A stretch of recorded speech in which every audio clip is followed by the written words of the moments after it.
All right, and we're live. Okay. So, how'd you guys do with your quiz this weekend? I got all but one because I ran out of time right at the last second. So I just clicked on one. Okay. Yeah. It was a little stressful. Let me ask you, and you don't have to raise your hand if you don't want to. Okay, I don't want to publicly shame anyone. But if you ran out of time, how many of you tried to convert every single one of them? Okay, that's why. Now let's talk about that this morning, okay? Because this was on purpose, okay? Yes, that time constraint was tight, and it was purposely tight because we've got to drive you away from the hows, right, and down into the whys behind the numbers. And why did they work the way they work, okay? Now, it's very common that we get responses like that where like 98% of the class goes, yeah, I tried to do all of them and I ran out of time, because you're thinking, that's what you showed me how to do, was all of them, right? Okay, but again, we're going deeper than that, yes? In this class, that's what we're after, is after the whys, not simply the hows. So let's go through the quiz and maybe see if we can talk about some of the whys and the hows together and see if we can start leading you down that path so you can see what it is you're looking for. Sound like a plan? You guys want to do that? Okay. Got more enthusiasm today for the quiz than we did last week. All right. Our warnings go away. Okay. So the decimal equivalent of the sign integer F895. Okay. Now, first off, do we actually have to do the entire conversion here? Okay. We need to figure out what the decimal equivalent of this guy is, okay? So if we're starting to look for why these numbers work, we start seeing characteristics of this number, okay? Now, do any of you have a general sense of what this is without actually going through the conversion process? Okay, we know, first off, that this is a negative number, okay? Unfortunately, all of our options are negative, so that doesn't really help us in this one case. True? Okay. All right. What else do you know about this number? Okay. We've got some zeros here, don't we? Right? Specifically, where are those zeros coming from, though?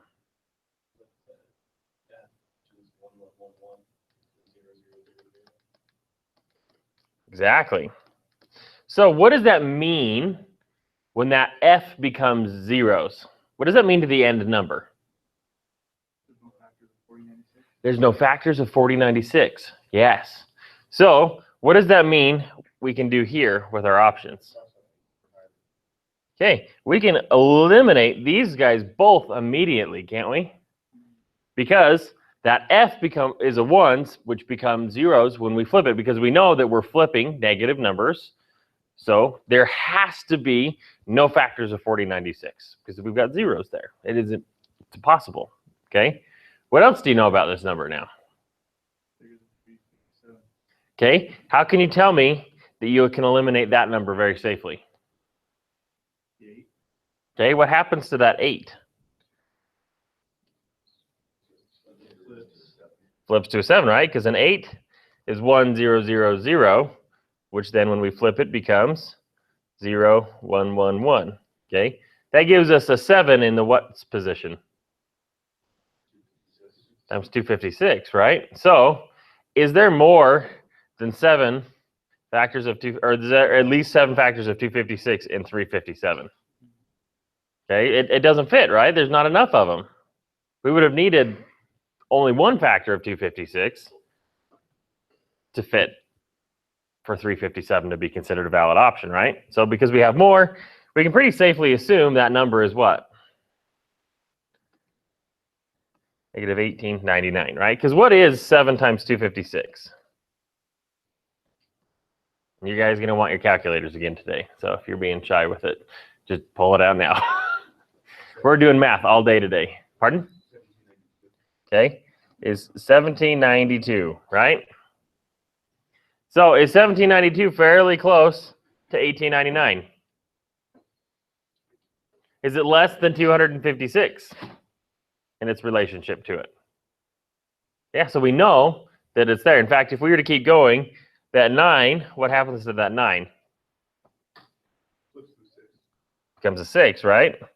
Because a 9 is 1, 0, 0, 1, which becomes 0, 1, 1, 0, right? Gives us a 6. 5 becomes a what? An A, right? Because we've got 0, 1, 0, 1, which becomes then 1, 0, 1, 0. Okay? So if we go through that process, we come to 1899, okay? So you start to see a little bit now of what I mean by when we understand why these numbers work, i.e. flipping and adding 1 and what that looks like and the characteristics that it brings to the table, we can quickly come to the fact that this is 1899, right? Now, a good test-taking skill says, well, there's always this little pesky option of none of the above, right? You go through, do your best, and then if there's time, you can come back and eliminate those factors that fall in. But this one, we can look and see it's pretty obvious there, okay? Now, I won't throw the none of the above in all the questions like in future quizzes as much like this, okay? This was more to start you thinking and to put a little pressure to start forcing you down into those whys, okay? It's taken me several years to perfect this process, but that's what it does, okay? So let's do it again now, okay? The decimal equivalent of the sign integer F052. What do you know about this number? It's negative.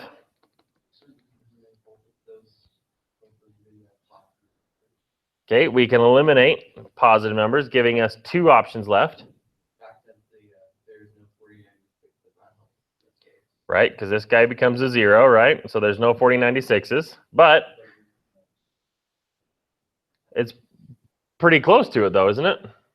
Because what happens to this 0? What does it become? An F, right? Does everybody see how that happens? A 0 is 4 zeros, and then we flip it. We get 1, 1, 1, 1, right? Which is an F, okay? So what does that tell you about this number when you have an F in this slot? Yeah, we've got 15 256s, right? Which is what? We've got 3,840 just from this position though, right? Okay, so we can safely eliminate this guy, right? So we got 3840 plus, what happens to the 5? Becomes a 10, which is an A, right? What about the 2? Pardon? 8? D, yep. Right? Except, one last step, right? It's not just FAD, is it? So we don't just flip the bits, we gotta add 1, right? So if we add 1, then we need FADE. If you were to do the process all the way, we don't really need to though, because we can already pretty clearly see the answers landing right here, right? Okay.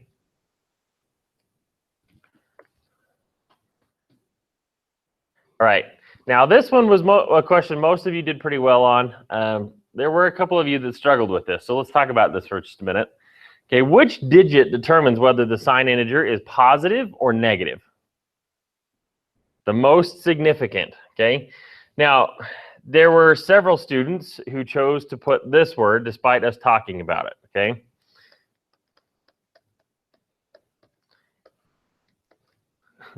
Okay, it is not the first. Why not? Right, because it's not only dependent on the direction. So then several students put, well, first reading left to right. I had one say first reading right to left. But that also depends on the order the data is written, because it's not necessarily just the direction it's read, it's also the direction the data is stored. So we don't want to put first, because that is completely inaccurate and there's too many variances on how to make it correct, right? Okay. So we always want to say what? Most significant digit, okay? And that'll play into future weeks, because there'll be several other topics we're going to encounter where the concept of most significant and least significant are determining very important characteristics of the machine and how it functions, okay? So most significant digit. If you put first or left or something like that, you got partial credit. If you put most, you got first. Now, there were a couple of you that put both of those, to which I give you points for putting most and a comment telling you not to put first, okay? Because it is the most significant digit. All right. Now, what about going this other way? Can we use the same concept of characteristics and understanding why these numbers work Okay, we know this is a negative number. Okay, does that eliminate anything? Not this time. Okay, what else can you tell about this number?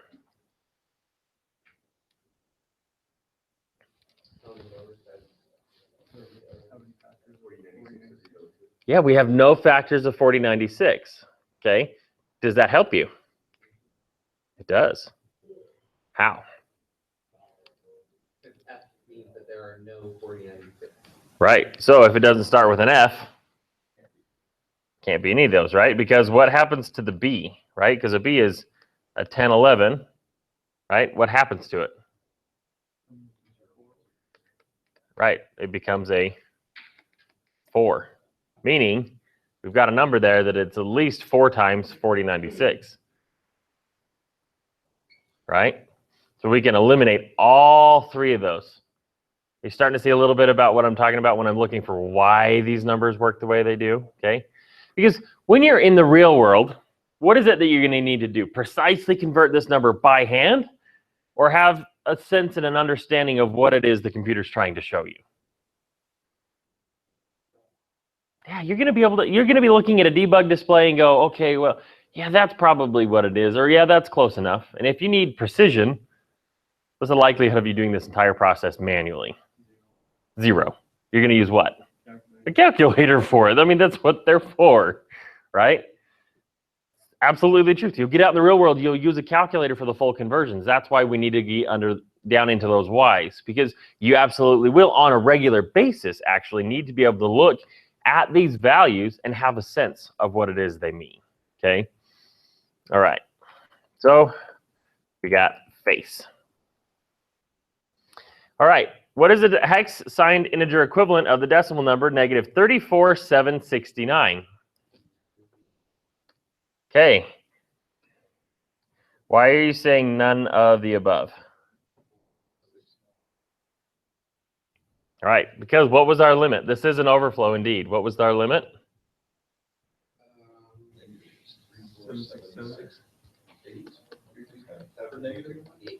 68 for negative, and our positive side was 767, right? Because 0 steals one of our spots. Now, if you ever forget that range, how can you figure it back out really quickly? Because, I mean, that's kind of an obtuse number to memorize. Where does it come from? Again, going now looking for the y's. So where is that number coming from?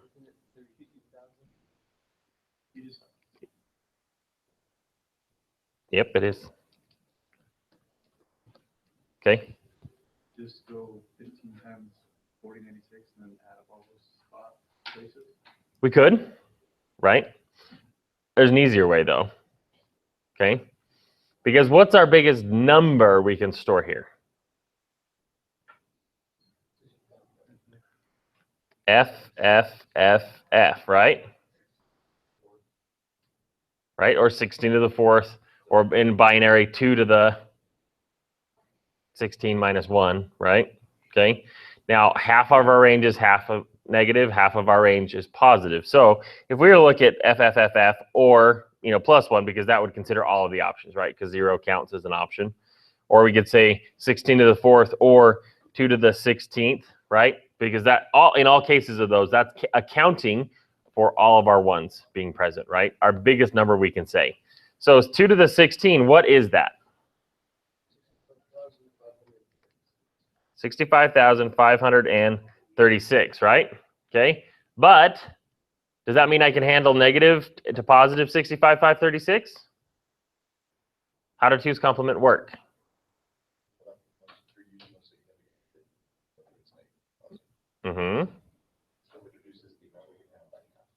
Which cuts the range in half, right? So if you divide this number by half, we end up with what?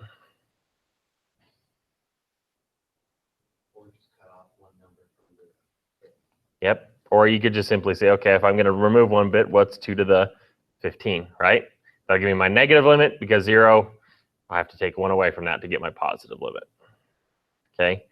So again, understanding the characteristics of these things and how they work is important, but we need to go beyond simply just following the steps blindly, right? We could teach a monkey with a stick. Heck, we could probably even teach a banana or a dolphin to do these types of conversions. They're very smart, right? So you can learn the steps, but again, we've got to go deeper than that, right? Okay. All right.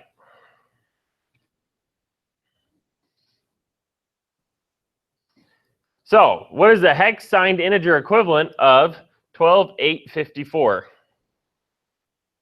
Okay, we can throw these guys out. Why? Both of those options are negative. This number is positive. Okay.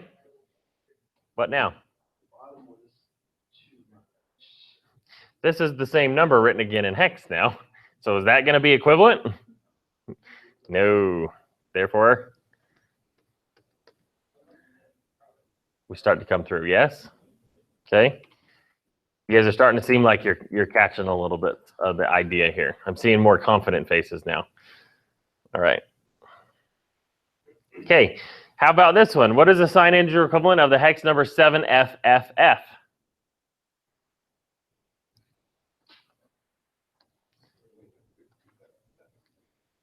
Because what's important about this number?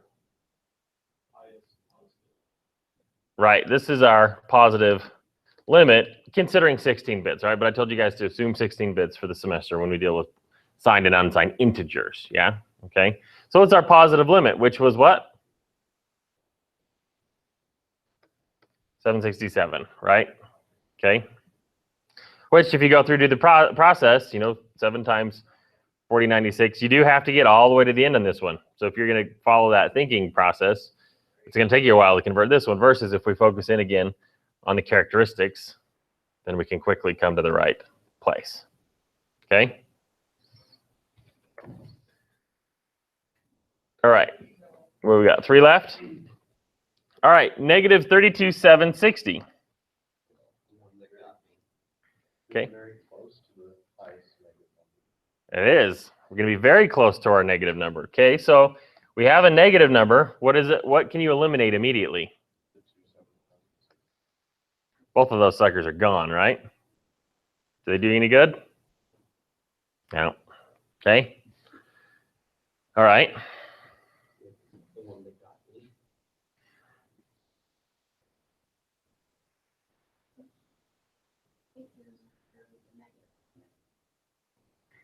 Right, this guy is the negative limit, right?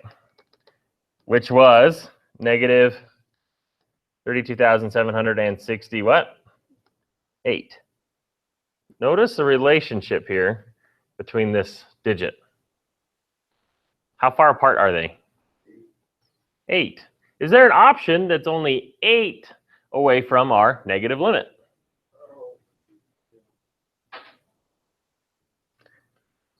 $8,008, right? Could we have figured it out otherwise? Pretty easily and fairly quickly, right? How many factors of 4096 pull out here? Okay. Any 256s left? No. Any 16s left? No. Are there zeros left? Yes or no? Yeah, well, ones, I should say, in the case that, yes, there are 8 left, and we come there again, too. We don't even have to do the math all the way through to be able to quickly pop ourselves right to the correct answer, okay? All right.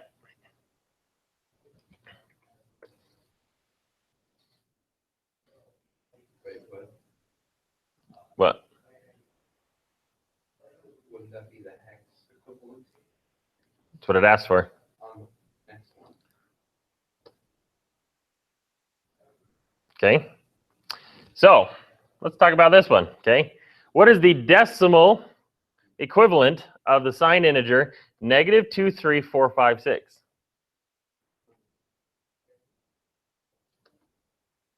Why are you eliminating all 3 of those options? They're in hex. Trick question to make sure you're actually reading, right? Okay. To focus in on what it is you're actually doing rather than just go assuming and running, okay? Which happens in tests sometimes, okay? Now, in fact, if you actually converted this number, is it on the list? It's not, okay? I did that as a double hint to you, okay? But again, the problem was If you went through and you did the whole process, you would eventually arrive at the right place. But the thing you're looking for was the decimal equivalent, not the hexadecimal equivalent. Okay? Is the hex written with the negative sometimes? No, the hex is never written with it, with a decimal, a negative sign. A negative only exists in decimal. So the decimal equivalent would just be the same number. Mm-hmm. Yep, so the correct answer here would be negative 23,456. Yep. But how would you represent a negative number in hex? You can't use the negative sign. Anything over 7. Mm-hmm. As long as the most significant digit's a 1, right? Isn't that what we've been doing up here? This number, negative or positive? Negative. It's in what base? Mm-hmm. So this is a hex number that's negative. Yeah, but if we were just using it just for us, not for a computer to read, then It doesn't exist. Negative does not exist in hexadecimal. Because hexadecimal is that translation into binary, right? So negative numbers in a computer only exist when we apply a context like this. So without two's complement, it's all out the window. It also happens here because in binary there isn't a negative sign. Yes. There isn't a negative sign. It's just based on the context that we send to it via opcode. This is a number. This is a signed number. Change it. Now do something with it. Yes, exactly. Yep. So the short answer is, can I put something like negative A640? No, you can't. The negative symbol just doesn't exist. unless you're writing it just on paper and doing it for just yourself. Well, for yourself, but no one else would ever understand that. And odds are you would probably forget later on. So you're less safe to do that. All right. Now, the maximum number we can store in an unsigned integer, again, assuming 16 bits, because that's what I told you guys to assume for this quiz, right, is 65,535. True or false?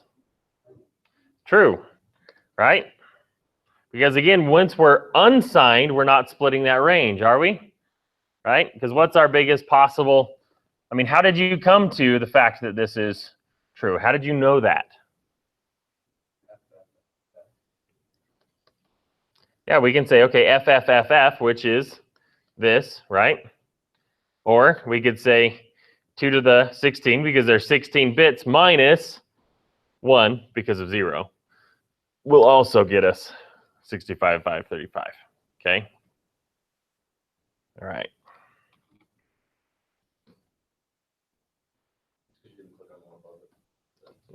Did I miss one? Oh. None of the above. And then I didn't type anything in the most significant digit because I'm not actually going to go grade myself. We've done that this morning. Okay. All right. Any questions from the quiz, though? Does that make sense what it is we're looking for when we start going deeper down? Okay.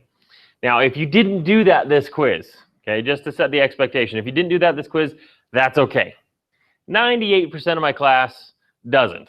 Because you get so focused in on what you've been trained through all of academia, which is to regurgitate verbatim everything your teacher does, right? In computer science, you'll find, though, we've got to go beyond just regurgitating verbatim and seeing and understanding and going deeper with it, okay? So this quiz was designed very carefully to kind of wake you up to that reality if you didn't already on your own, okay? So, again, don't get yourself discouraged. Just say, okay, how do I get there? What do I do differently? How do I practice this? How do I start seeing these patterns and understanding what the data is meaning without having to go through these long manual processes? Okay, fair enough? Now, we did do some conversions in hex. For those of you that haven't got there, again, let's just do a quick recap. How is it that we're possibly doing that? I mean, how can I look at an F and know, well, you're becoming a 0, or we said an A and it became a 5? Well, we could memorize it, right? I could just simply write out the whole chart and memorize it. It is the difference to 15, isn't it? Right? So, for example, if I have 15 and I have an A, what am I left with? A 5. If I have a F, right? I should put it this way. If I have a 15 and an F, right, what am I left with? Okay, because again, how did you come to that though?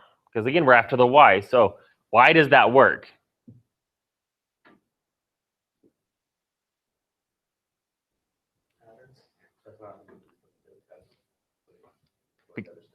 Right, because and again, it gives us half of our range. So if we take our actual value from the maximum value, it's going to cut those things in half. Now, we do have to compensate for that wrapping around the other side. You can also just do this too. If we're going for the rote memorization route.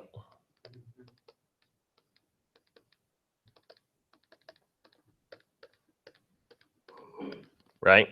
But again, subtracting for 15 is probably the easiest. Eventually, you get to the point where you just have those inverts memorized, right? But again, these are inverts of one another. Therefore, they are the distance from the limits. They're the same. Remember, we talked about last time that an invert was when they share the same distance from a limit, right? That's exactly what these guys are. So 2's complement is all about inverts all the way through, okay? That's what it really comes down to. All right. Now, are you guys sick of 2's complement yet? Yeah. Yes, that's fair. Well, should we change gears a little bit today? I thought that was a trick question. Really good. They get used to it. We're going to do it. Well, in honesty, yes, do get used to it because 2's complement will be here for the balance of the semester. It will be on every quiz, on every exam, all semester long. Okay, so just get ready. By the end of the semester, you'll be dreaming in 2's complement. Yep. You're joking, but I can't tell you how often I have had students come in at the end of the semester say, I had a nightmare last night. I was doing conversions, you jerk. All right. Yep. All right, so I've got worksheets for you today. These are also on Canvas for week 3 floating point. 1, 2, 3. I wanted to print them out for you though because these numbers are a lot bigger than the sign integer ones we've dealt with last time. Yes. There you go. Did I miss anybody? Everybody get one? Excellent.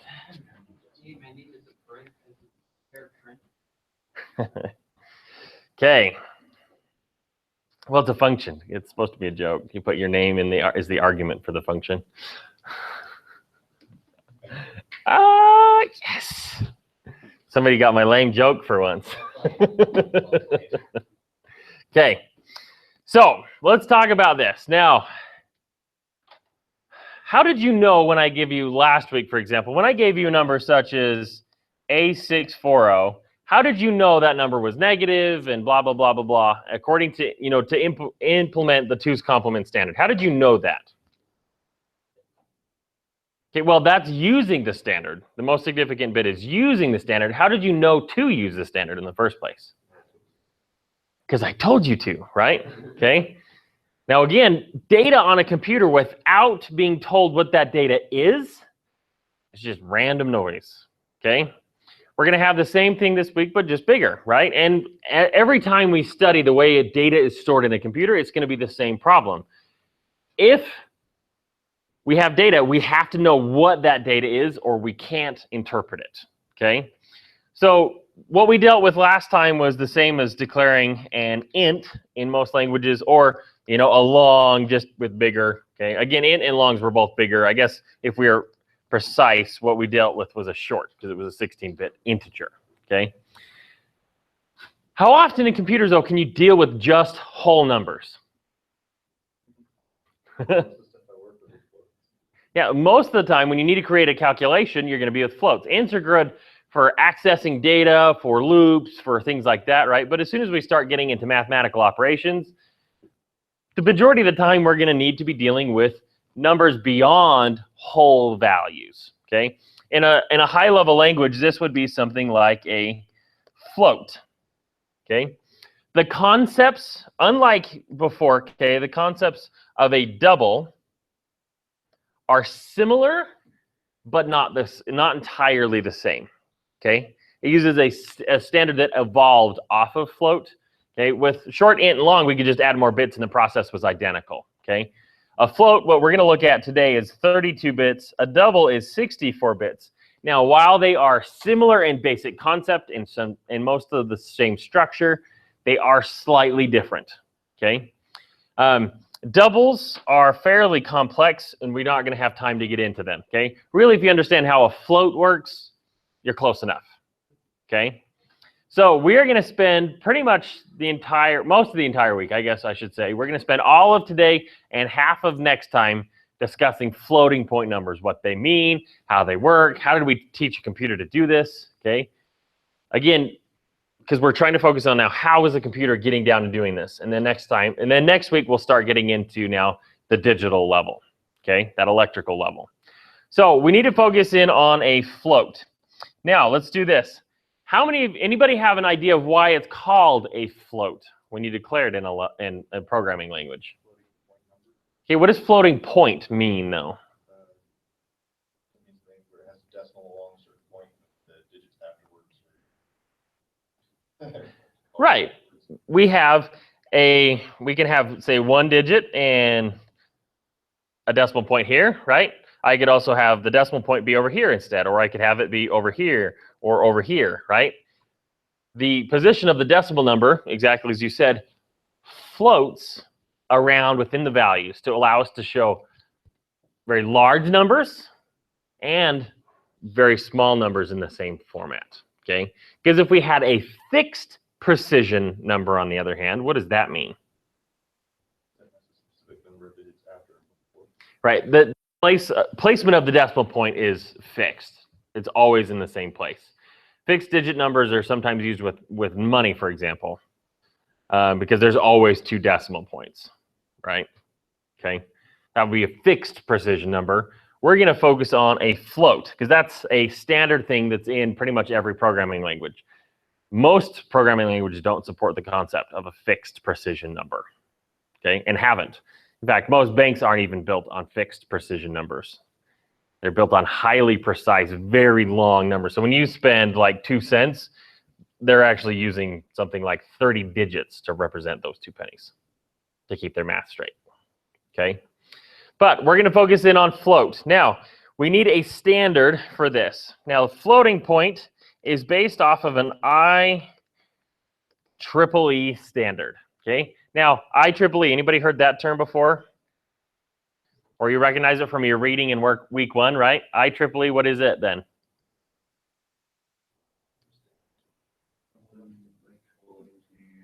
Yeah, the expansion of the acronym doesn't matter a whole ton. It's just simply one of the standards organizations we use in computer science, right? Okay, so this is a group of people that got together and said, hey, we need a way to represent floating numbers that will be consistent, right?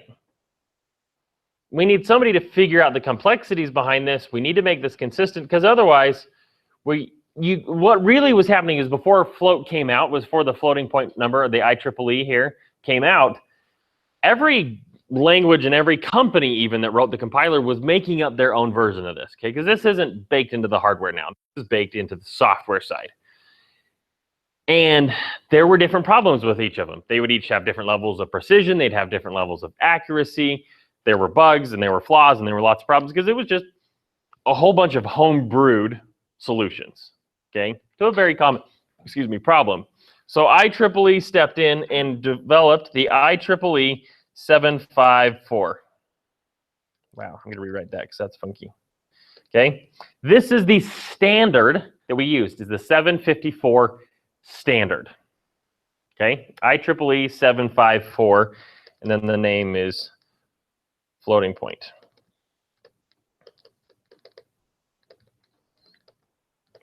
Specifically, we are dealing with here a single precision floating point number. Come on, give me the scroll bars. Okay, I'm going to put that in parentheses underneath here. This is single precision, okay? Anybody want to take a guess of how a double differs from a float then? it's double precision, okay? Gives us double the accuracy, which is you're going to see here in very short order matters significantly, okay? All right. Now, the IEEE 754 floating point number has a context associated to it. That's essentially what it is, right? It's a context, a set of rules that describe when binary data is stored, this is what the different pieces of that binary data mean and how we should interpret them, okay? Now, there are 3 components here. The first one you are very familiar with already. Our first bit, our MSD, okay? The MSD, the most significant digit, okay? If we start from the most to the least. Most significant digit is our sign bit, okay? Meaning we can store a 0 here or a 1 here. 0 is going to store a positive integer and a 1 to store a negative number, okay? In the most significant bit and digit together, that was fun. The most significant digit, we will store that sign bit, okay? Our next section, the next 8 bits.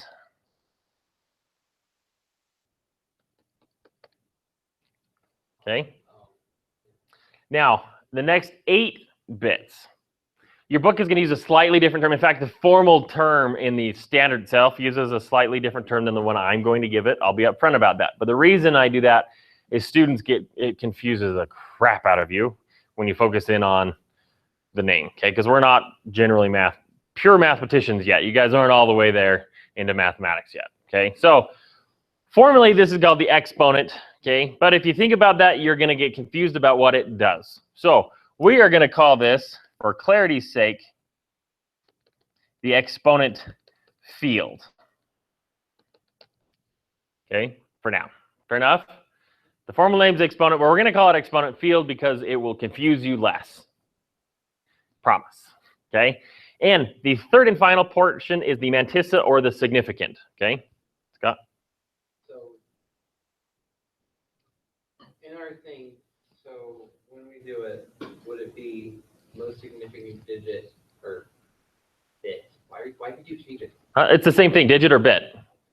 Digit is independent of the base. Bit is specific to binary.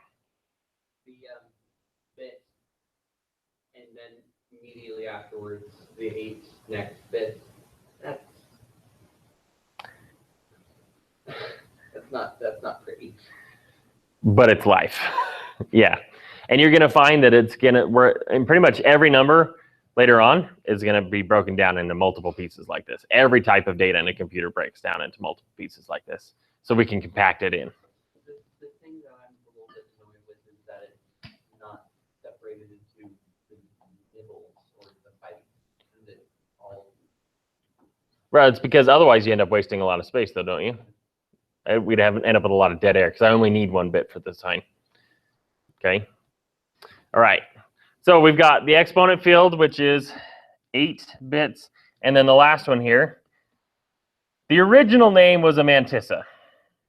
Okay. I tell you this because you should recognize both names because half of the industry is old school and refuses to change.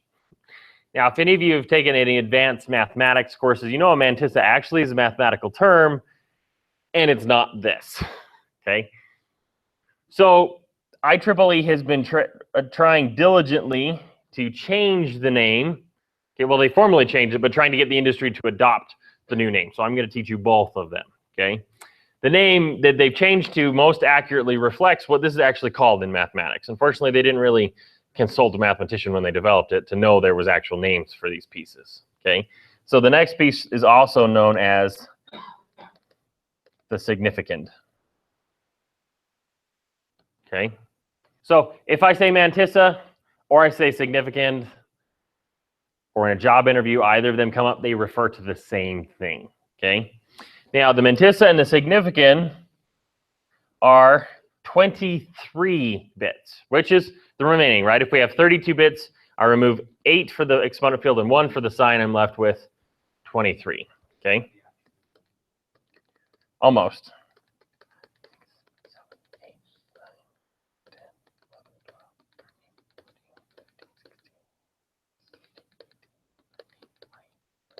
2, and 23. Okay, it is most of the actual number.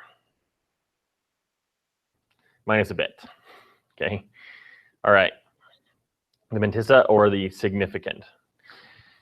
Now, some of these names may sound a little bit familiar if you think back. You've seen them all before in math classes in like junior high school and high school, okay?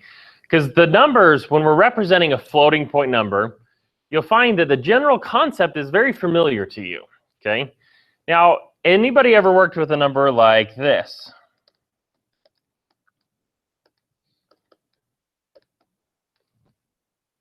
What do we call that? Scientific notation, okay? Guess what IEEE 754 is based on? Scientific notation, with one significant difference, okay? What would need to change for this to work in a computer? Well, it's all going to be ones and zeros, right? Because it has got to be stored where? In what base? It's got to be in base 2. So it's got to be in binary, right? This has got to swap out for a 2. And then we can deal with it, okay? Now, these would be binary equivalences then at this point, utilizing a binary base to control the exponent, okay? Now, that's where this part, that's why I use the term exponent field, because this will be used to store a slightly different version of this.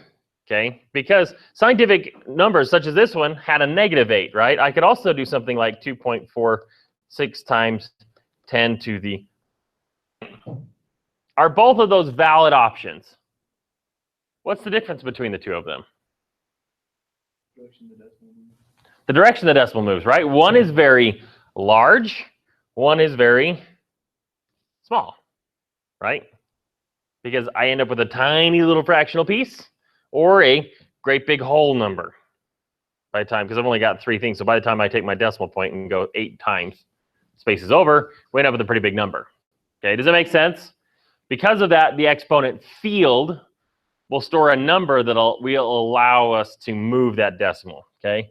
The places we move that decimal, we'll get a name here in just a little bit too, okay? But just to make sure we're all on the same basic page, let's walk through an example together, and that will also allow us to introduce how each of these 3 pieces work together. Fair enough? Okay. Now, let's take the first one off your worksheet.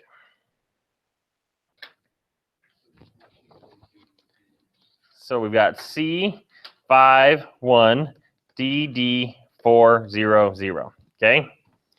Now, this number is in what base? Hexadecimal, base 16. So we need to do what to it? We got to look at it in binary, right? You remember where I warned you that the ability to flip between nibbles in binary would save your butts this week? Here we are, okay? So let's practice together. C, 1100, 5, 0101, okay? A 1, 0001. A D, 1101, 1101. There's 2 Ds, so I won't make you say it twice. A 4, 0100, and we've got a pair of zeros. And since that number is blindingly obvious, I won't make you say that one either. Okay. Everybody with me so far? Okay. So let's break this thing apart into its component pieces, okay? So where is my sign? Most significant digit, right? So what can you tell me about this number? It is positive or negative? This is a negative number, okay? Now, could you tell me that by just looking at it in the hex, too? Using the same characteristics as last time, right? Because we're using the whole nibble, so therefore 7 and below is going to be positive and 8 and above will be negative, right? Because that's how the binary flips out. All right. Now, what's my next field? So we've got sign and the most significant. What's the next piece? The exponent field, and it is how big? 8. So the next 8 bits, right?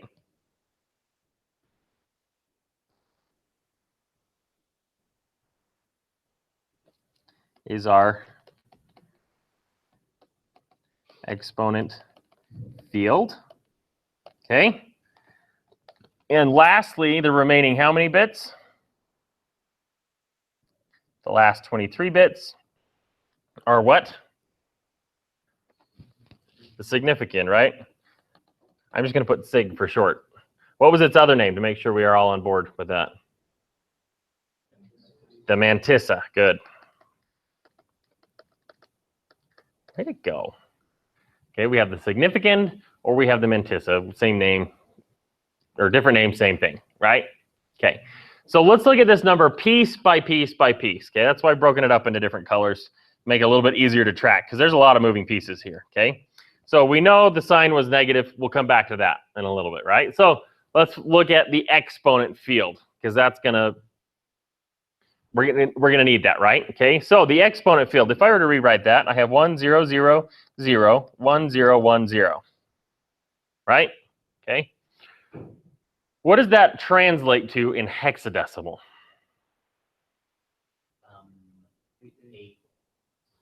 8A. Yep, exactly. Okay. Again, if we group them, that's how we're arriving there, right? We have an 8 and we have an A. Everybody with me there? Okay. What does that convert to now in decimal? 38. 138. Okay. Okay. 8 is in the 16s position, right? Okay. So we took 8 times this position here, which was each one of these things is worth 16, right? Which is 128 plus everything that's here in this box, which is the ones position. So that's an A times 1. So we plus 10 to give us 138. Basically, you're converting it like we did an unsigned integer during the first week, or if it was positive last week. Okay. Right? Cool. Now, just as a little tip, I'm going to keep your numbers fairly reasonable in terms of where the decimal points are. So if you'll notice that it starts with an A, and A is 128, so it'll always be 128 plus whatever that value is if they start with an 8.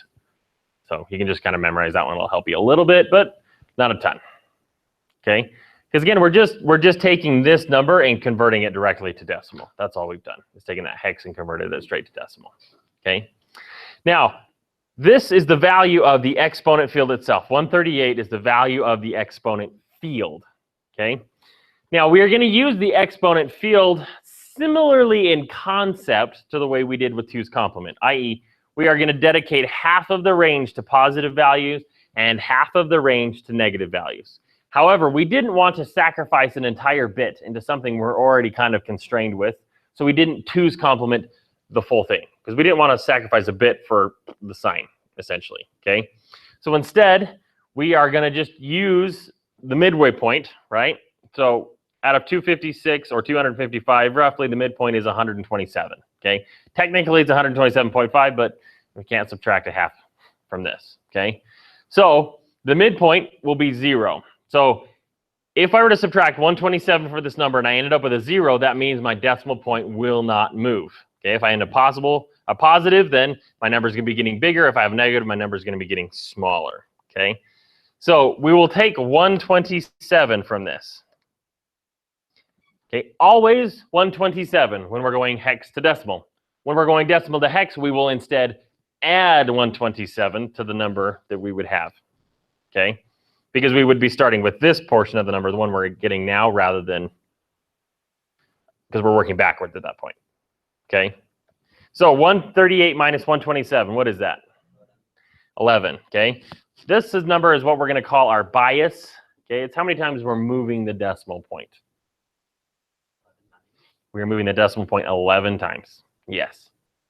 Okay, now you're going to find that these decimal pieces now are going to be much larger than you're used to when you deal with most scientific notation, simply because binary is more verbose. It takes more bits, more digits to represent data than decimal is, right? Decimal is more compact because it has 10 options rather than just the 2 of binary. Okay, make sense? Okay. Now, I want everybody to look up here really quickly because I'm going to tell you something that's important, okay? This next step, I need you just to trust me for today, okay? It will not make sense why we do it until next time. I used to start going the other direction, and it's just so much harder to figure everything out coming from decimal into hex. So with the caveat, just trust me, okay? And it'll make sense why we do this next time. Fair enough? The first thing we are going to do is a process called denormalization, okay? Now, denormalization is simple in concept. You're going to go and you're going to be scratching your head going, WTF? Why are we doing this? What the heck? Okay? Just trust me. There's a good reason for it. Just do it. And it will all make sense Thursday when I can come the other direction, okay? Because it won't make sense to what normalization is without coming the other way, okay? So denormalization is what we are doing today, okay? Undoing the normalization you're going to learn on Thursday. Denormalization is simple, okay? Denormalization means put a, oops, I better change my color. Put a 1 and a decimal point down. Then take your significand or mantissa, depending on the name you prefer to use, and drop it immediately following this denormalization portion, okay? Essentially what we're doing is we're reintroducing a decimal point. Otherwise, there was no decimal point, okay? So we're reintroducing a decimal point. We put a 1, a dot, and then we're going to drop this guy down. So it will look like this.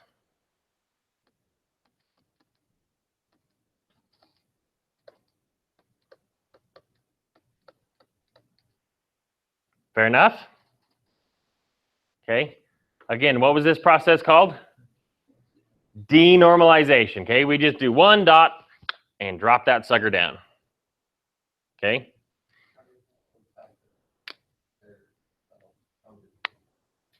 Yep. So we got a 1 and now a dot. So now we're dealing with decimal numbers. So we have a decimal point. Okay. However, now we need to compensate for putting this decimal point in the right place. Okay. That's where this guy comes into play. He tells us how many places to move the decimal point, okay? Because my bias here is positive, okay? This is equivalent to what we would call the exponent, right? In a scientific notation number, okay? Is positive, I need to make this number larger. So my decimal point is going to go right or left. Okay, we're going to go right because every time I move my decimal point, that's going to make everything to the left of it bigger. Okay, if it was negative, then I would go the other way. Okay, and you'll get to see some of those this week. Okay, all right, so I need to move it right. How many places? 11. 1, 2, 3, 4, 5, 6, 7, 8, 9, 10, 11. So my decimal point now, 1, 0, 0, 1, 1, 1, 0, 1, 1, 1, 0, 1, 0.01.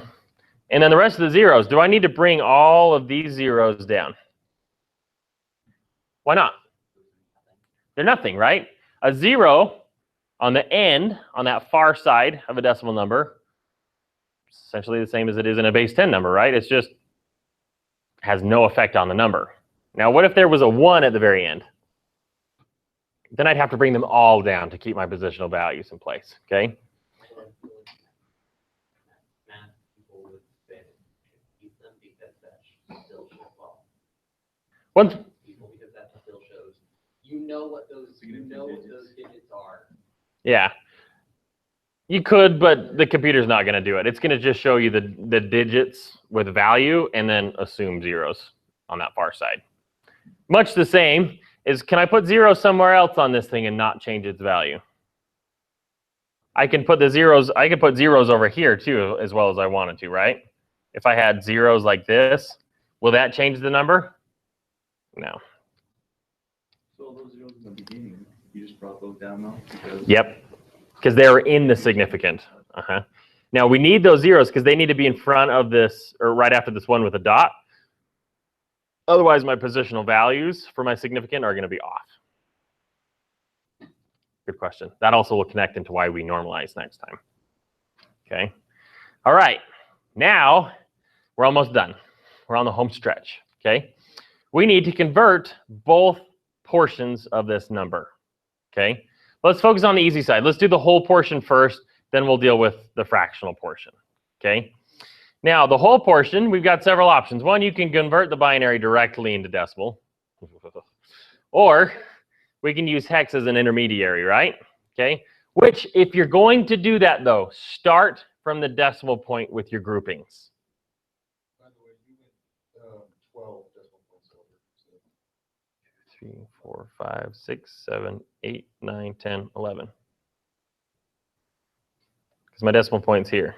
Yeah. So 1, 2, 3, 4, 5, 6, 7, 8, 9, 10, 11. I'm getting a different number than you, but I'm also getting. You probably missed a bit. Very common. It's easy to do.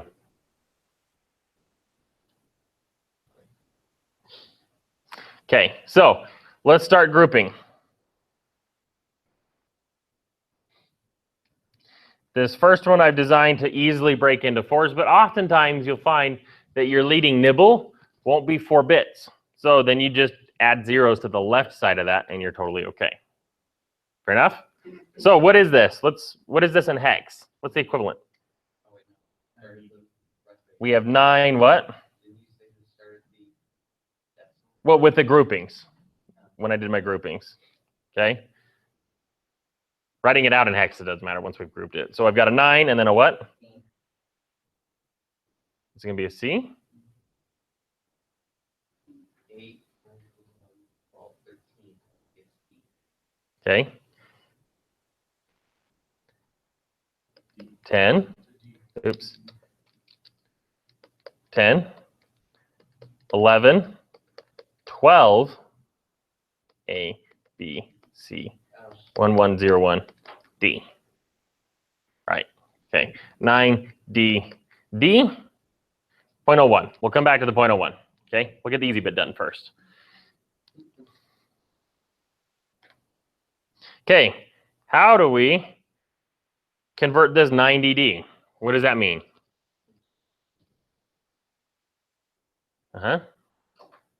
16 squared, or 256 times 9 plus 16 to the 1, or 16 times D plus 1 times D. Add them all together, right? Same process we've been doing. Okay, that's why we started with unsigned integers, have come to signed integers, and now to floating point numbers, because the concepts carry forward. Okay, which if you do that, we take 9 times 256 plus D times 16 plus D times 1. We add all of those together, what do you get? 25, 25. I'm sorry, can we take a second? That's where I'm getting. Sure. How do you know it's 9 times 256 again? Okay, good question. And I'm really glad you asked that, because that's going to be critical here in just a minute, okay? So let me unwind just a minute, okay?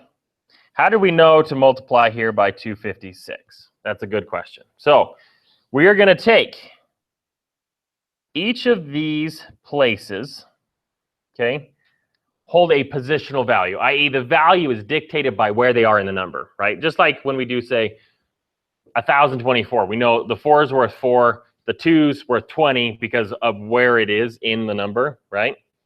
Same thing here. The way we figure out that positional value is by taking the base, which in this case is 16, and raising it to its position, okay? Counting from 0. So each of these are 16s, right? So 16 to the 0, 16 to the 1, and 16 to the square, which is 256, 16, 1. If we had a third one over here, that's where the 4096 comes. If we had a fifth one, we'd have 65, 536, and they just kind of go up from there. Does that answer your question? Awesome. Okay, so then when we do all that multiplication and then add each of those positions together, that's where we end up with 25, 25. I got my written, that quiz. That's where I got stuck for like 10 minutes. Yeah. Yeah, that's okay. Just practice it and you'll be fine. You'll catch up to it. So if we had 4 bits like off the left, we would just add like 2 to the 12 Or that time, whatever the bit time was. you could do it that way, sure. Or if you want to keep it in hex, right? Let's say there was another set of digits over here that only, let's say you had a 1 0, right? We can also just add a pair of zeros to the left, and then you would know, okay, now I've got a 2 or a 3 or a 4 or a whatever from there. So it's up to you, whichever way you want to go. I personally like to keep it all in hex if I'm going to be in hex, just because I'm less likely to make a mistake. So, but personal preference. Okay? Everybody with me? All right, we got 2 things left, then we're done. We'll let you take a break, and then we'll do another one when we get back, okay? Because I'm pretty sure we've fried a couple of brains already this morning, okay? The last piece, though, in fact, let me see if I've got a color I haven't used yet. Yeah, I guess we could do it in green. We kind of started in green, but that's okay. You already used green.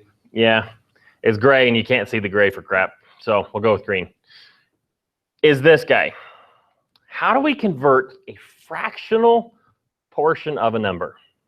Now, if you've ever stopped and thought about it, how do you know a fractional portion in decimal, for example, is what it is?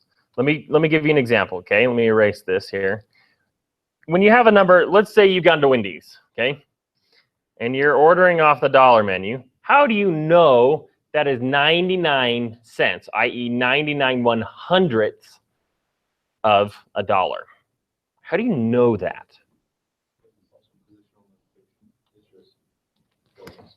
Right, because everything that's in this box is worth what? 1/10, right? 10 to the negative 1.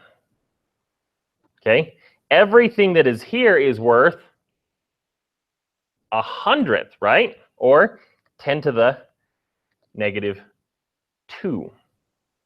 Okay, now how do you deal with, though, let's do a quick recap, okay, to your math classes. How do you deal with a negative exponent?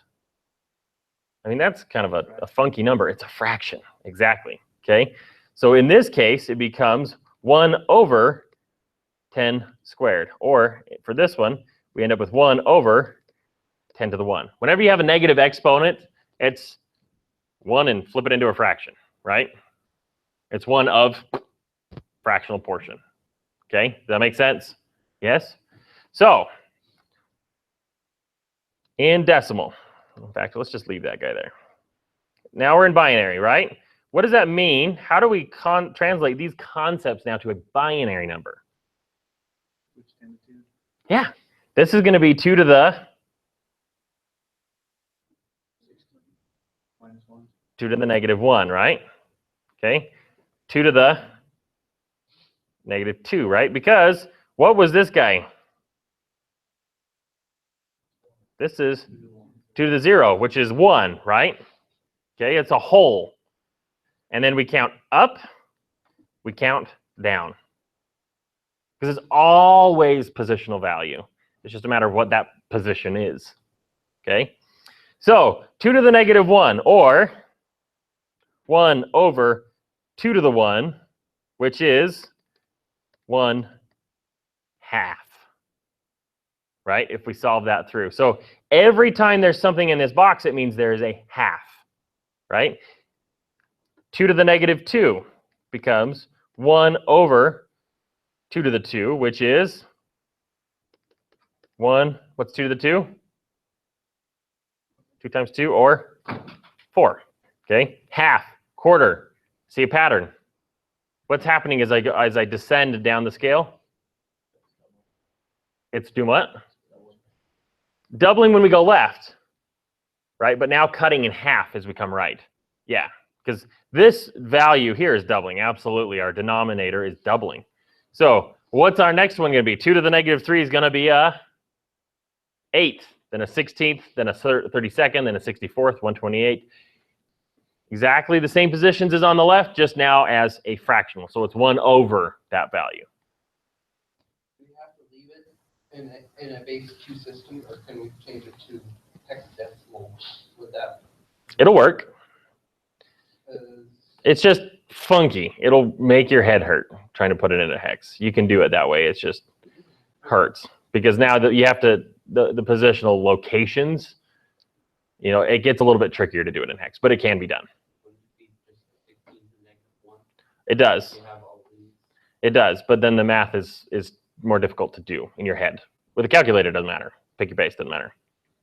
But if you're trying to do it like in your head or keep it straight, that's when it gets harder in 16. So I keep it in binary here because there's only a couple of bits usually, and it's simpler to keep track of. Okay. Having multiple nibbles that will have You could. I'm not going to take you into multiple nibbles in the negative side. That's just mean. Okay. All right. So how do we do this number then? How do I deal with this fractional piece now? well, they're Add the positions up, right? According to the same rules we did before. If there's something in here, we multiply it by the actual value by the positional value, right? So 1/2 times 0 is going to give me 0 plus 1/4 times 1, which will give me 1/4, okay? Or in decimal notation, what's 1/4? 0.25. Now, is my answer complete yet? 2525.25? It is negative 2525.25 is the same as C51DD400. Are we done with flipping the bits? We're done. Yep, you only flip the bits for 2's complement because that's the rules it gives you. Okay. Now that has a whole lot to take in. Does that make sense? Just the basic ideas there. Wait, I'm a little confused. Sure. So why isn't 0.025? Because then you say, Because it's additive. So let me break it out a little bit. Okay. So we've got 0, 1, 0.0, 0.1, right? Okay. So we're going to take 0 times 2 to the negative 1 plus 1 times 2 to the negative 2. So when I take 2 to the negative 1 or 1/2, right? If we put a parentheses there to keep it straight. When I multiply this, what's 1/2 times 0? 0, right? Plus 2 to the negative 2 or 1/4, right? What's 1/4 times 1? 0.25 or 1/4, right? Yeah, so you take your pick. So plus 1/4. We'll keep it in fractional notation so it's easy to do the math, right? So 0 plus 1/4 is what? that's going to be 0.25 or 1/4. Yes, 1/4, or in this place, it's equal to 0.25. What I'm saying is I was confused why we're not doing that one, or that digit 0 and then 2.25. Or then, sorry, then 2.5. Bec- Because if you have multiple binary digits continuing on over, are you going to just add them all up into one cluster in the one thing? Mhm. So if we have a 1 in the 1, if we have a 1 in the 1/2 spot, this will turn into 3/4. Yeah. 0.75. Yeah, so if I had 0.11 on the other hand now, it's because I'm doing multiplication. So when I multiply by 0, it factors that position out. It no longer counts towards anything. It's like in decimal, if I had, say, I don't know, let's say you owed 0.03, right? There are no tenths, you just need 3 pennies. Okay, it's the same concept. It's because of multiplication, though, because when we multiply 0 times 2 to the negative 1 or 1/2, that 1/2 box holds 0. So that we take each position, multiply them independently, and then we add them together. It's the same thing as we did when we were going left, too, right? We multiplied it, and then we added the results together. That make sense? Yeah. Okay. All right. Other questions? Go back to why you minus that 1.7. Kind of lost it. The which point? Oh, the 127? Yeah. We minus 127 here, and we always do that because in 8 bits, 1, 2, 3, 4, 5, 6, 7, 8, the largest number we can store there is, wow, 255. And if we divide that sucker in half, we end up with 127.5. So we just round and call it 127. We didn't want to do 2's complement just because of the extra overhead that it brings. So we just simply just cut the range in half. And then next time we'll add the compensation. Yep. Okay. Make sense? Awesome. Other questions? Are you ready for a break?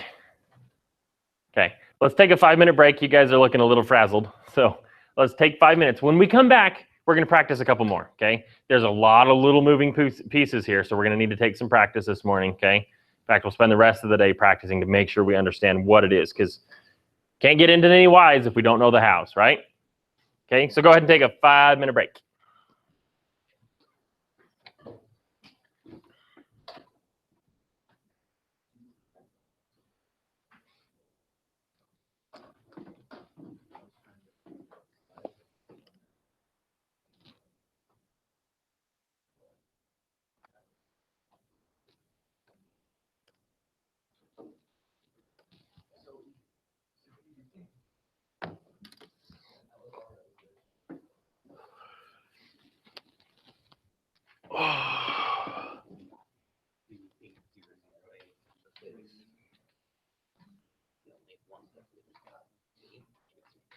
Yeah, that's okay.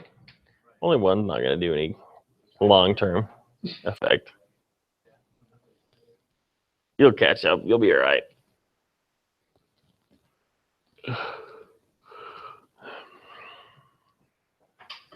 Sadly, my calculator does not do the 2's complement kind of stuff with the, with like hexadecimal, so you do have to put the negative sign in there if you actually want to subtract stuff or represent it as negative, you have to use the negative sign.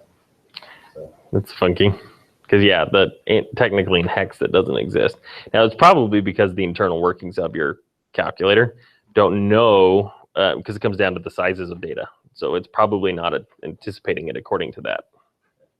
It's really weird that, so you can do, if you're converting from any number to, because my calculator can do conversions for hex and binary and decimal, and I think oct and a couple other ones.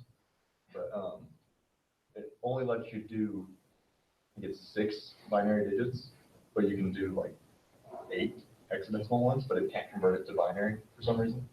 It doesn't like it just because there's too many characters. Well, it doesn't have enough storage to represent it. Yeah, there's lots of little weird oddities with calculators like that.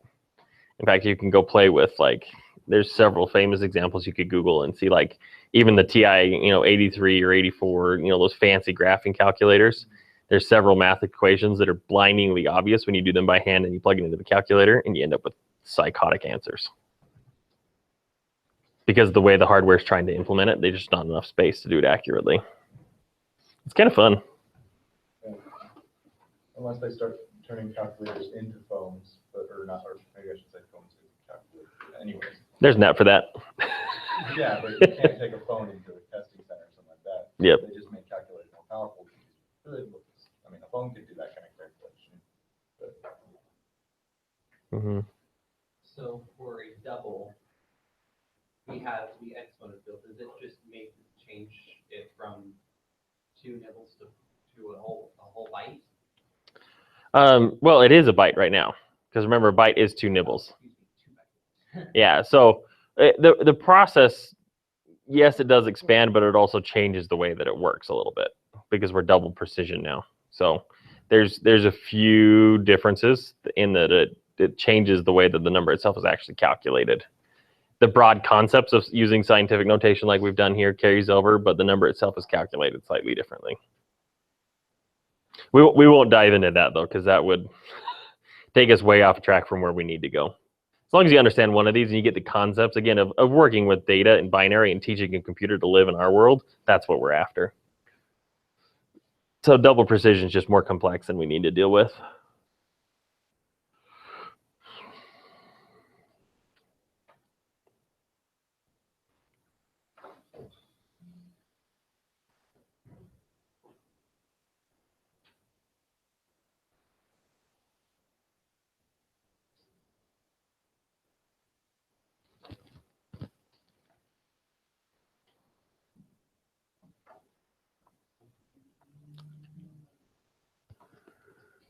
Ugh.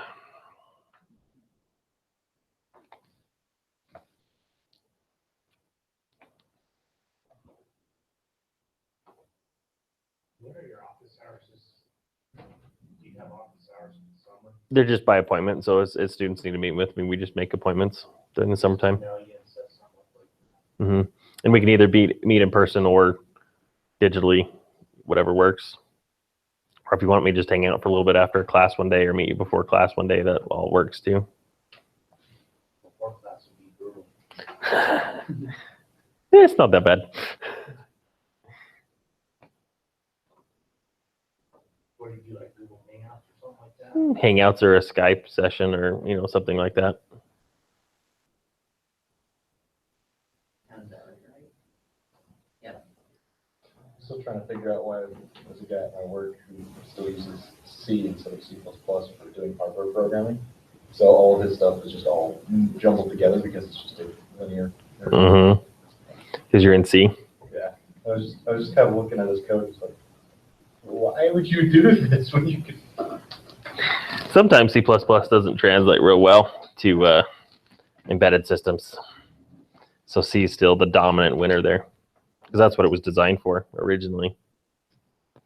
Some of the stuff just confused me because he was trying to represent objects, but obviously you can't have an object in C. No. But he was basically doing similar stuff like structs and stuff like that. And it was like, okay, well, why, if you're going to do this anyways, why not just Go to the place that supports it natively and take the performance hit. Probably more efficient than rigging it yourself. Especially when you're trying to create a system that is, we have multiple machines that we build. He's trying to create a firmware setup that'll run on all of them. And you just change the base and it'll affect all of them rather than having, I think he has 12 different kinds of firmware for different situations. And he's trying to combine that all into one that can handle all the situations. But which to me sounds like it would be something you do with like an object-oriented language, but he's trying to implement it in. Mm-hmm. Just trying to figure out why. Never try to understand the mind of another programmer. It's a terrifying place to go. All right. I think everybody's back, aren't they? Anybody missing a neighbor? Cord's snagging.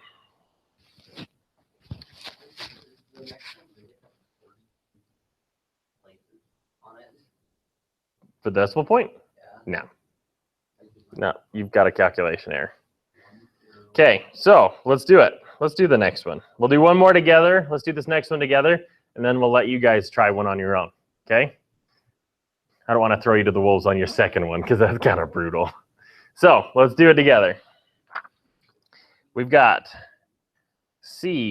C49A4400.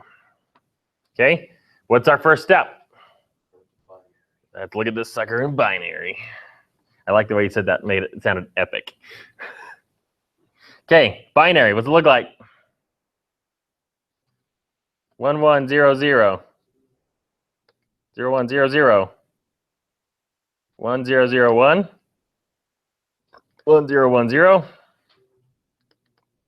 0100, 0100, 000000.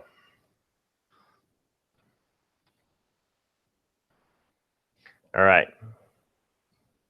Okay, now how do our pieces break out? The one goes into the significant bits, and there's 8 bits after that.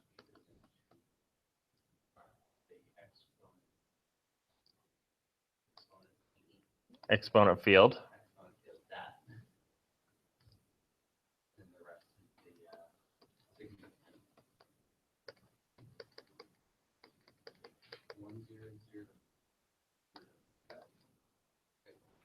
100. 100.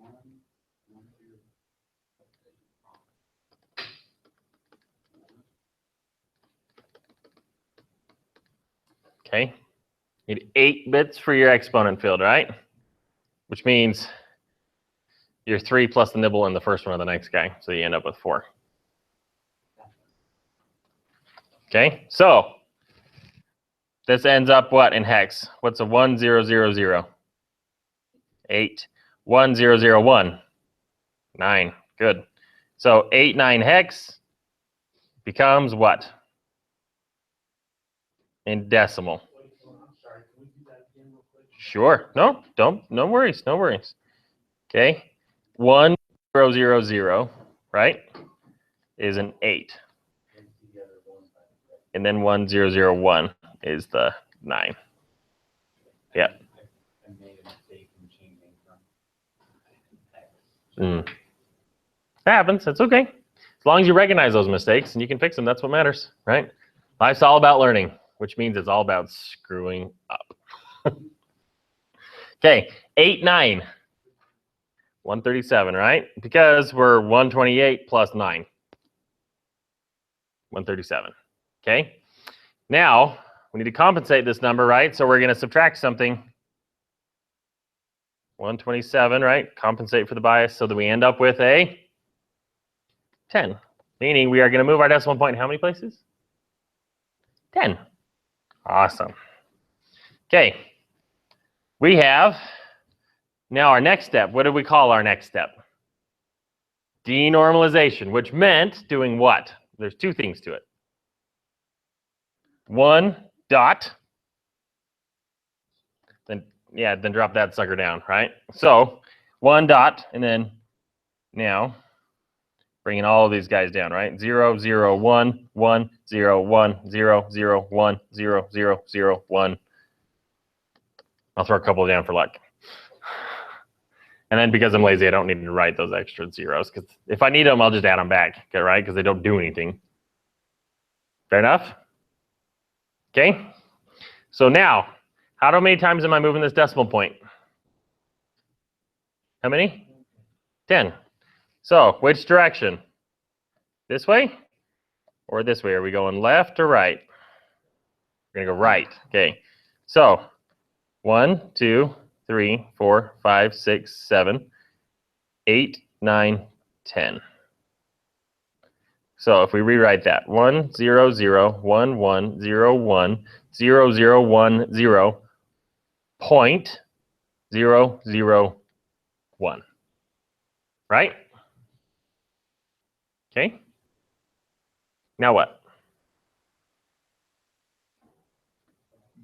Yeah, let's convert it, right? Yeah, we now have a binary equivalent of our number minus the sign, right? So now we need to just convert it, okay? So if we group this guy, right, into nibbles.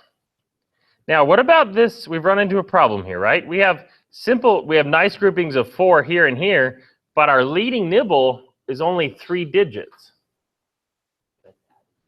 Yeah, let's just drop a 0 in over here. Does it change the value? No, but it makes it so the hex is like what you recognize, right? So we end up with 4 D. You're welcome. 42. I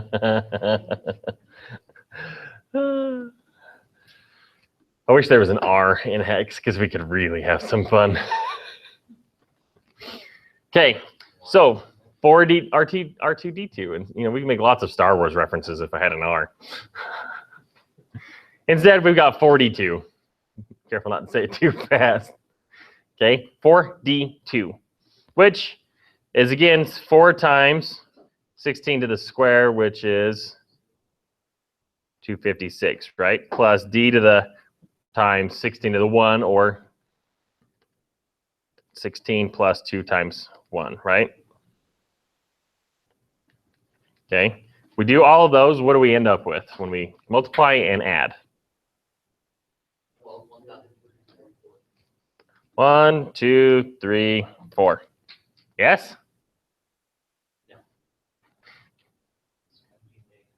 It will be negative. And now we need the decimal piece. We're almost there though, right? Okay. Now, how do we handle this decimal side? Let's write it over here, right? So we can play with it. 0, 0, 1. Okay. This is 2 to the negative 1. This is 2 to the negative 2 and 2 to the negative 3, right? Or in actual values, that means this guy is worth a half, a quarter, or what's this one? This is a new one now. We haven't touched yet. An eighth, right? How did you know it was an eighth? because 2 cubed is 8, right? So we flip it on its head because it's a negative cube, right? So that we end up with, if we write it up here, right? 2 to the negative 3 is really 1 over 2 cubed, which is 1 over 8. Okay? Because exponents, whenever they're negative, you just flip them into a fraction and make them positive. Are you going to be able to represent all numbers? That system going up to 2s, 4s, and 8s? Nope. And we're going to play with that on Thursday. You're going to find there are very real limits to this that are going to be very frustrating, but it will explain a lot. If you've ever programmed and gone, what the heck? When you've, say multiplied a fractional value or even added some fractional values together and you end up with, that's not right. You'll see why. It's one of the reasons also why your math teachers tell you not to trust calculators and instead just use fractions and do it by hand. That's why you can't just take like 1/4 plus 1/8 plus 1/3 on a calculator and always end up with the right answers because of this exact problem that we're going to run into on Thursday. Yeah. Now some calculators do keep it in fraction notation and do all of their operations in fractions. Those guys don't have that problem. Most of them don't do it that way though. Okay. So what is 1/8? What do we end up with here? Because we have no halves, no quarters, but I have an 8, right? So what does an 1/8 look like in decimal? 0.125, right? Because we multiply each of these guys together, we end up 0 plus 0 plus 0.125, right? Altogether gives us then negative 1, 2, 3, 4.125.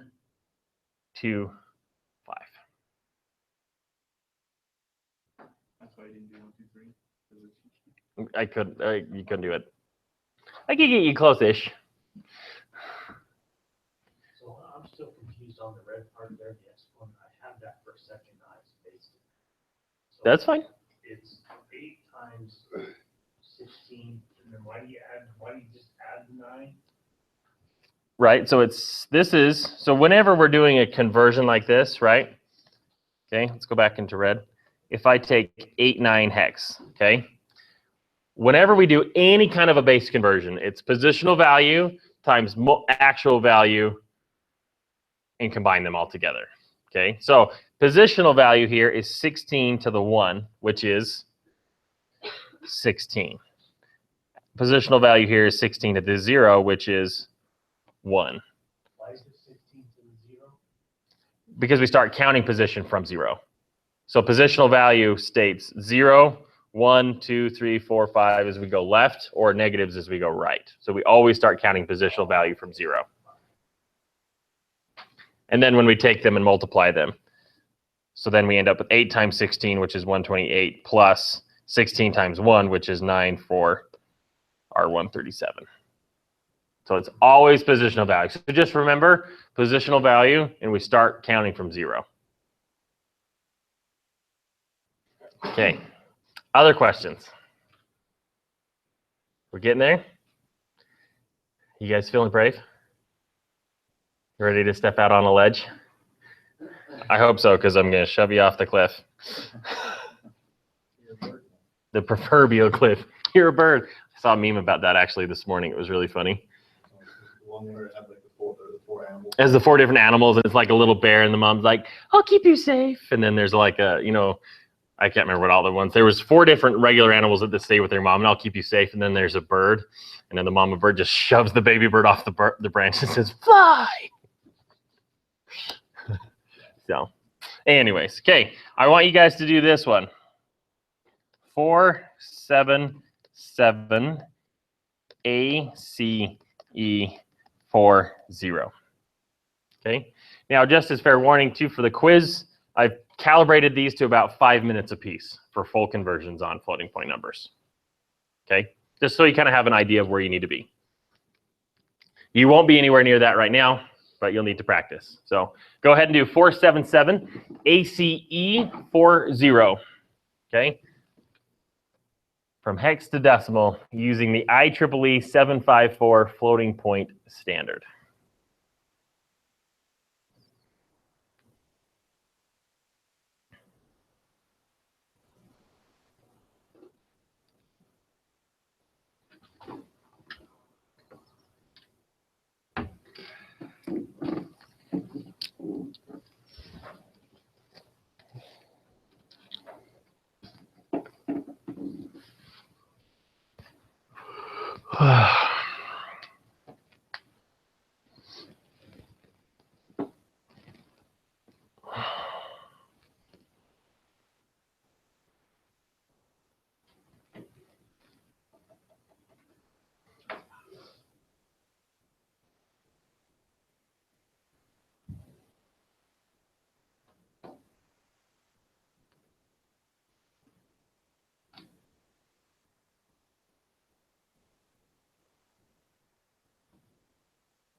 Okay, raise a hand if you're done. If you're not, it's okay. I've just got a couple of you starting to look at me. Okay, we're not quite half of you there, so we'll give you just a minute or two more if you're not there yet.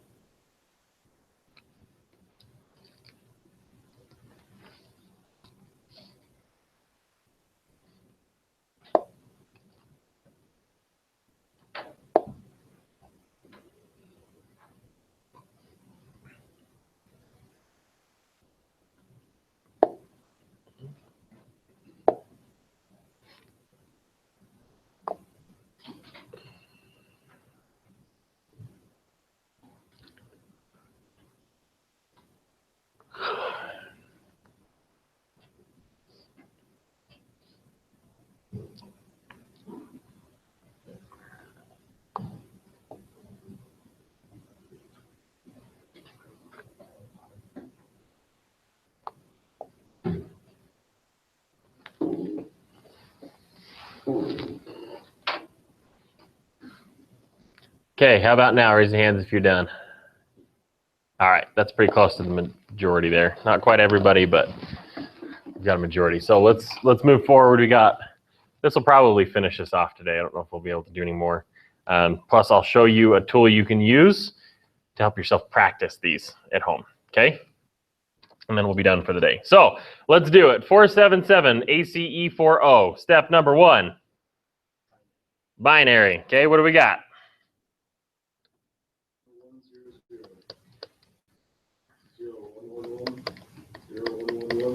1 0 1 0 1 1 0 0 1 1 1 0 0 1 0 0 0 0 0. Good.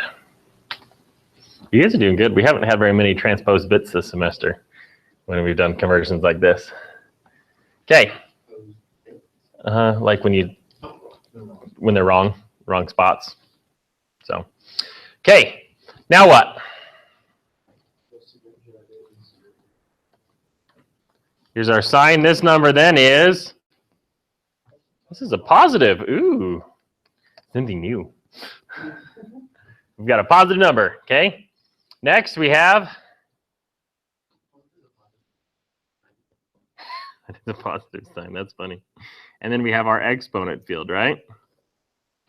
Okay. And then lastly, everything else is either the mantissa or the significant, depending on your name, right? Okay. All right. So how do we take this exponent field? We've got 1, 0, 0, 0, 1, 1, 1, 0. How do we pull meaning out of that? But we need it in a decimal form, right? Okay. So what is that? And if we go through hex along the way, because it saves us a few steps, right? We have 8E, right? Which in decimal is 143. Survey says? Awesome. Okay. What are we going to do with that? Oh, we've got an argument now. Excellent. The survey was delayed. Okay, because what is an E? 14. So it's 128 plus 14, which is? Yep. Dang. You guys caught yourself. Well done. I was confused. I was like, what? But like as promised, remember, I'm going to roll with those mistakes as they come so that we can learn how to deal with it, because it's going to happen. You'll do it at home. That means my entire thing is wrong then. Yep. That's okay. It's fixable. Okay, so 142, and what do we do to this guy? Subtract 127. Okay. Questions so far? I was just gonna say, if you get to your solution and none of the answers are available, should you look for the error or just start over? If you can see the error very quickly, I would start by just checking the basic things. You know, is my exponent field right? Did I count the number of bits right? You know, just really quickly look for those basics, and if you can't see them, then you can just start over. But 90% of the problems that I see that students make on these problems comes down to one of just a small selection of things.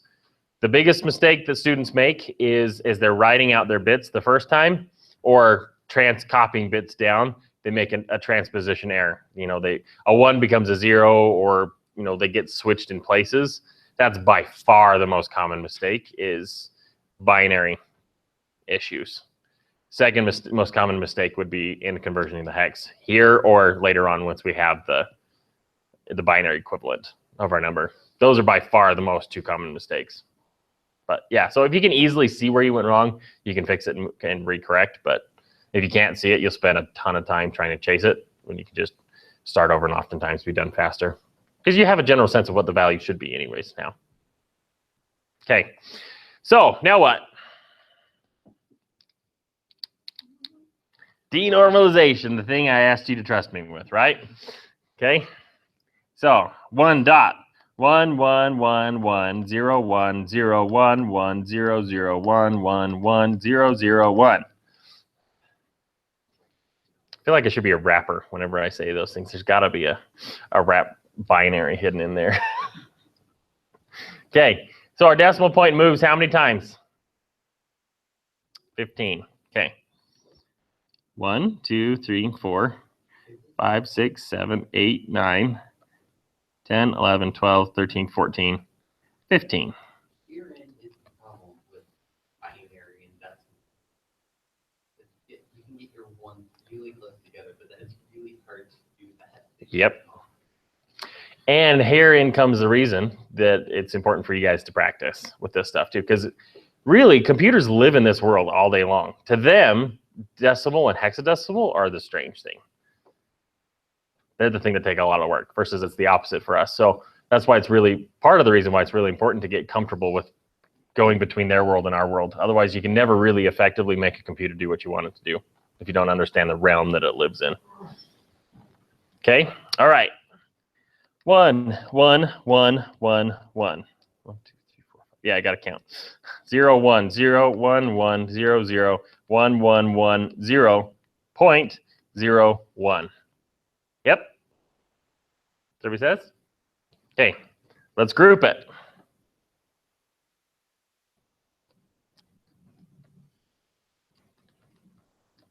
Okay, what do we end up with?